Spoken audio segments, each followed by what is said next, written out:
अब हम लोग चलते हैं स्ट्रेटेजी नंबर 3 की तरफ। जैसे मैंने स्ट्रेटेजी नंबर 2 के ऊपर आपको बताया था कि इसकी जो बेस है वो कस्टम ऑडियंस है। आप कस्टम ऑडियंस को टारगेट कर कर अपनी ऑडियंस को एक्सपेंड कर रहे हैं और परचेज लाने की कोशिश कर रहे हैं। ऐसे ही जो स्ट्रेटेजी नंबर 3 है, इसकी जो बेस है वो आपका वो एडसेट है कि जो आपको कम बजट के ऊपर तो अच्छी परचेजेस देता है, लेकिन जब आप उसका बजट इंक्रीज करते हैं तो उसकी परफॉर्मेंस खराब हो जाती है।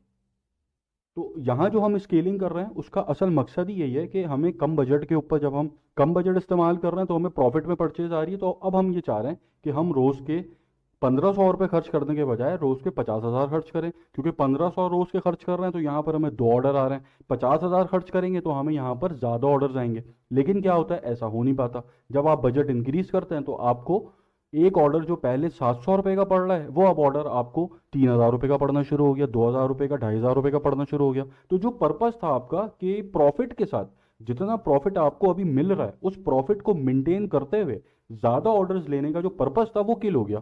क्योंकि अब आपका प्रॉफिट ज़ाया हो रहा है यहाँ पर, क्योंकि एक परचेज आपको जो 700 की आ रही थी अब वो परचेज आपको 2,000, 2,500, 3,000 की आ रही है। तो इसीलिए हम यहाँ पर इतनी जद्दोजहद और इतनी मेहनत कर रहे हैं, स्ट्रेटजीज इंप्लीमेंट कर रहे हैं कि हम अपने प्रॉफिट को, जो हमें इनिशियल लेवल के ऊपर कम बजट यूज करके प्रॉफिट मिल रहा है, उस प्रॉफिट को मेंटेन कर कर हम ज्यादा से ज्यादा और ऑर्डर्स लेने की कोशिश करें।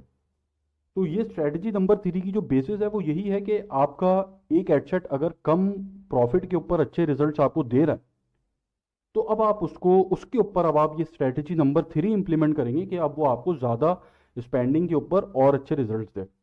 अच्छा, ये जो आपकी स्ट्रेटजी नंबर 3 अभी जो मैं बता रहा हूँ इसकी जो बेसिस है वो क्या बनेगी, यहाँ पर कॉन्सेप्ट क्या है इसका, स्ट्रेटजी का, वो समझ लें। अब जैसे ये फेसबुक ऑडियंस है, आपने अपनी कैंपेन पब्लिश की। तो जब आप अपनी कैंपेन पब्लिश करते हैं तो उसके बाद सबसे पहली चीज़ जो फेसबुक देखती है वो ये देखती है कि आपने अपनी कैंपेन को बजट क्या दिया। अब लेट से आपने अपनी कैंपेन को बजट दिया है $5 का।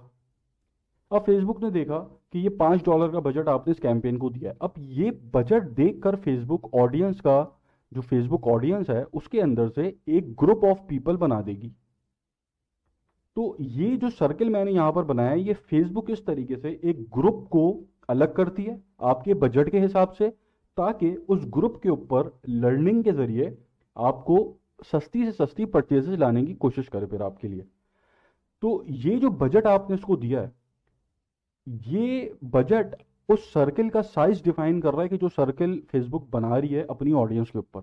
ये जितना हाई बजट होगा उतना बड़ा सर्कल फेसबुक को बनाना पड़ेगा आपको अच्छी सस्ती परचेजेस लाने के लिए। अब जैसे यहाँ पर मैंने एक और कैंपेन बनाई, उसका बजट मैंने दिया $500।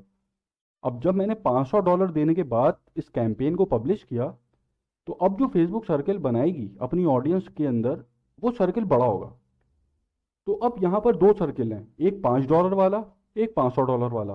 $5 के ऊपर जब आप अपनी कैंपेन रन कर रहे थे, अपने एडसेट चला रहे थे, तो इसके ऊपर आपको प्रॉफिट में बड़ी अच्छी परचेजेस मिल रही थी। क्यों मिल रही थी? क्योंकि ये ऑडियंस का ग्रुप एक तो छोटा है, ग्रुप छोटा है, तो अब यहाँ पर फेसबुक को इस ग्रुप को लर्न करना आसान है। क्योंकि जो आपके पास परचेजेस फेसबुक लेकर लाके आपको दे रही है वो अपनी लर्निंग के ऊपर लाके दे रही है। फेसबुक डिफरेंट डाटा को लर्न कर रही है, उसके बाद आपके पास परचेजेस आ रही हैं।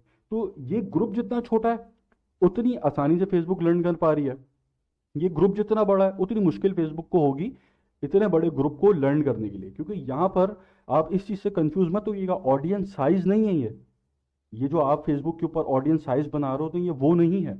ये फेसबुक आपके बजट को देखकर ऑडियंस का एक लूप बना, पूल बना रही है कि इस पूल को अब मुझे ऐड दिखाना है। तो अब उस पूल को जो फेसबुक यहाँ पे बना रही है, ये पूल अपने एंड से फेसबुक ने अपनी एआई के थ्रू बनाया है। ये आपकी वाली ऑडियंस साइज नहीं है जो आप खुद बता रहे होते हैं फेसबुक को कि आपने एक इंटरेस्ट सेलेक्ट किया, ऑडियंस साइज 1 मिलियन आ गया, उसके अंदर आपने और 5 इंटरेस्ट सेलेक्ट कर दिए तो ऑडियंस साइज आपका 5 मिलियन पे चला गया। वहां जो ऑडियंस साइज चेंज हो रहा है वो ऑडियंस साइज आप चेंज कर रहे हैं। फेसबुक ने एक आपको ऑप्शन दिया, उसको आप इस्तेमाल कर रहे हैं। यहां पर जो ऑडियंस साइज चेंज हो रहा है आपके बजट के हिसाब से, ये आप खुद नहीं कर रहे, ये फेसबुक अपने एआई के ऊपर कर रही है। क्योंकि फेसबुक को अगर ये $5 का बजट स्पेंड करना है तो अपनी तमाम ऑडियंस को उस ग्रुप में नहीं डालेगी फेसबुक के जिसको आपका ऐड दिखाना चाहिए, वो फिर उस ग्रुप के अंदर आपकी बजट के हिसाब से डालेगी जो आपकी कैपेसिटी है बजट। तो यहां पर ये डिफरेंस है, यहां पर कंफ्यूज मत होइएगा। तो अब यहां पर आपने $500 का बजट के ऊपर आपकी कैंपेन की परफॉर्मेंस क्यों खराब हो रही है? क्योंकि यहाँ लर्निंग में टाइम लग रहा है। जरूरी नहीं है कि जब आप $500 के ऊपर एड कैंपेन चलाते हैं तो आपका लाजमी प्रॉफिट खराब हो जाता है। शुरू के अंदर खराब होता है प्रॉफिट, 1 दिन 2 दिन आपको लगता है यार कैंपेन बिगड़ गई, खराब हो गई, लेकिन जब आप उसको टाइम देते हैं 7 दिन का, 7-8 दिन बाद जब आप जाके चेक करते हैं तो उसके रिजल्ट जो है बेटर हुए हुए होते हैं, बेटर होना शुरू हो जाते हैं। क्यों हो जाते हैं? क्योंकि उसको लर्न करने का टाइम मिल गया है। और लर्न करने का टाइम क्यों मिल गया है? क्योंकि ऑडियंस साइज बहुत बड़ा था। तो ऑडियंस साइज बड़ा है तो उसको टाइम भी ज़्यादा चाहिए लर्न करने के लिए। अच्छा खैर, तो ये था इसके पीछे का कॉन्सेप्ट। अब जो स्ट्रैटेजी है वो क्या है? स्ट्रैटेजी ये है कि आपने अपना एक एड सेट आइडेंटिफाई कर लिया कि जैसे आपकी टेस्टिंग की स्टेज में कोई उठा लेता हूँ,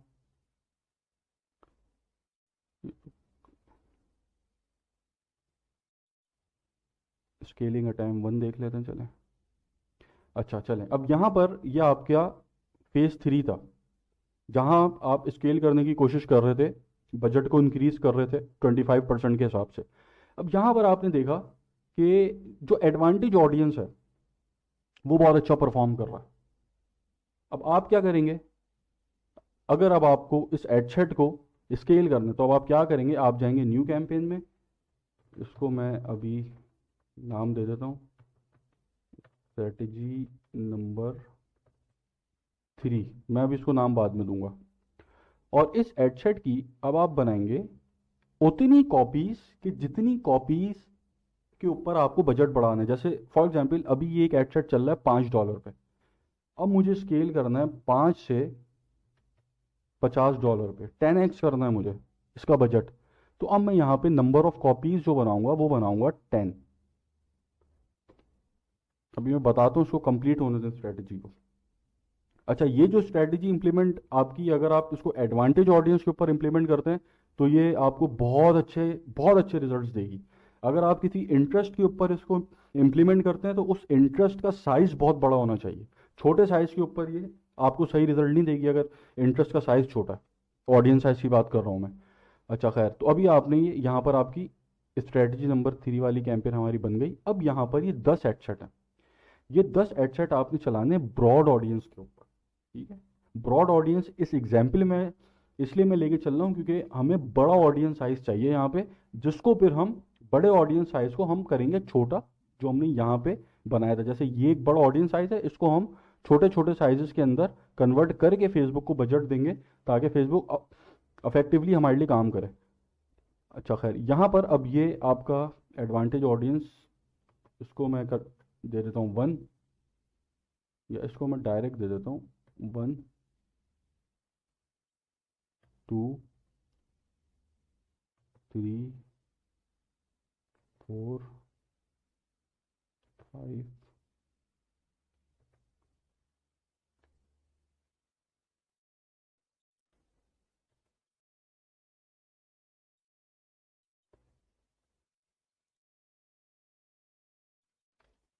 अच्छा, आप लोग से मैंने रूल्स के ऊपर एक स्ट्रेटजी शेयर की थी, रूल बेस्ड स्केलिंग स्ट्रेटजी, जिसके अंदर हम सेम एडसेट को डुप्लीकेट कर रहे थे और ऑटोमेटेड रूल्स के थ्रू हम एक एक एडसेट को बंद करते जा रहे थे कि जो हमारे जिसके ऊपर रूल्स इंप्लीमेंट हो रहे थे।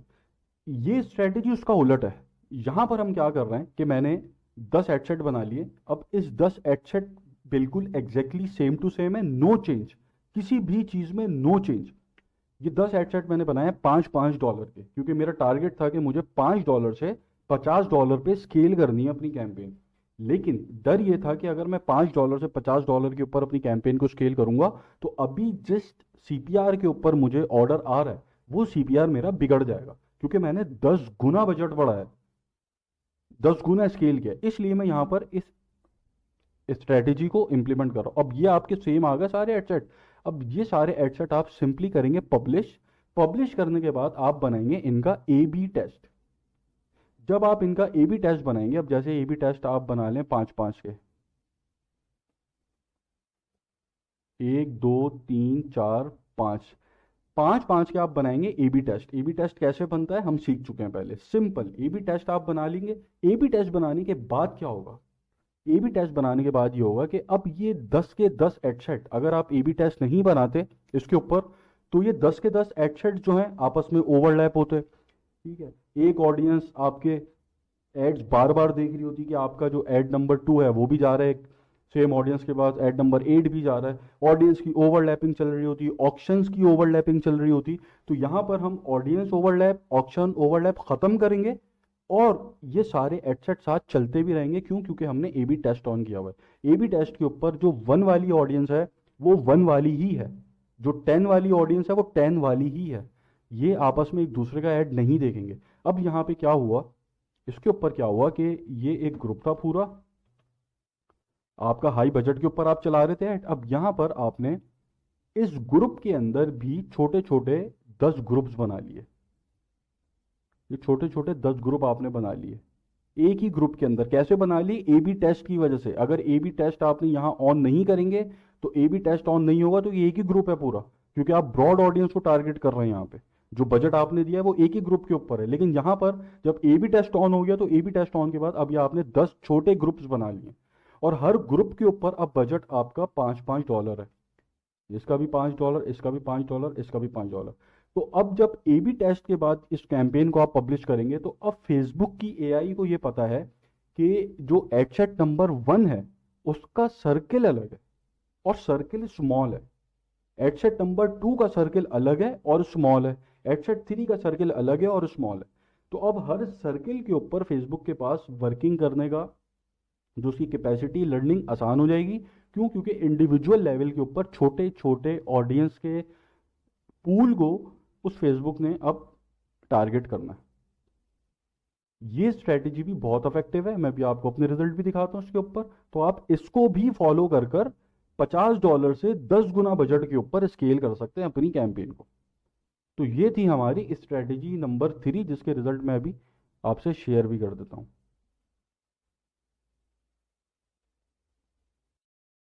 अब हम चलते हैं ज़रा एक कैंपेन की तरफ। जो स्ट्रेटेजी मैंने समझाई है वो मैं ज़रा एक रियल कैंपेन पे दिखा देता हूँ। ये रही सेम एग्जैक्ट स्ट्रेटेजी जो मैंने आपको यहाँ पे सिखाई है। इसके अंदर 10 एडसेट्स हैं, ब्रॉड ऑडियंस पे चल रहे हैं, सबके ऊपर ए बी टेस्ट लगा हुआ है और अब यहाँ पर ये मैंने 10 पूल्स बना लिए। अब यहाँ पर आप मुझे देखें कि हर पूल के ऊपर फेसबुक अलग अलग वर्किंग कर रही है। यहाँ ऑडियंस ओवरलैप नहीं हो रही, बार बार कोई मेरा ऐड, सेम ऑडियंस बार बार ऐड नहीं देख रही। यहाँ पे जो ब्रॉड 8 है उसके ऊपर कॉस्ट पर परचेज अलग है, ब्रॉड 5 के ऊपर अलग है, ब्रॉड 3 पे अलग है। इस तरीके से एंड सो ऑन ये कैंपेन चल रही है। ये कैंपेन अगर मैं चाहूँ तो इसके अंदर मैं 10 की जगह 20 एडसेट्स करके इसको और स्केल कर सकता हूँ। ठीक है, और फिर इसके अंदर से मैं जो जो एडसेट, वो एडसेट की जो मुझे लग रहा है कि सही मेरे प्रॉफिट में नहीं जा रहे, जैसे कि ब्रॉड 7 प्रॉफिट में नहीं जा रहा, ठीक है, ब्रॉड 4 जो है प्रॉफिट में नहीं जा रहा, ब्रॉड 9 जो है, मतलब इसकी कॉस्ट पर रिजल्ट अभी बहुत हाई है। तो अब मैं क्या करूंगा, इसका थोड़ा वेट करूंगा, हो सकता है इसकी कॉस्ट पर रिजल्ट नीचे आए।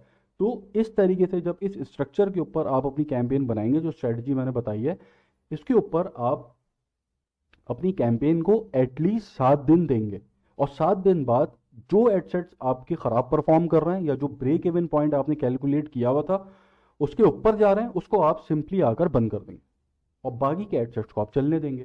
तो अब यहाँ पर इंडिविजुअल लेवल के ऊपर, कम बजट के ऊपर मैंने अपनी कैंपेन को स्केल कर पाया मैं। तो ये थी स्ट्रेटेजी नंबर 3।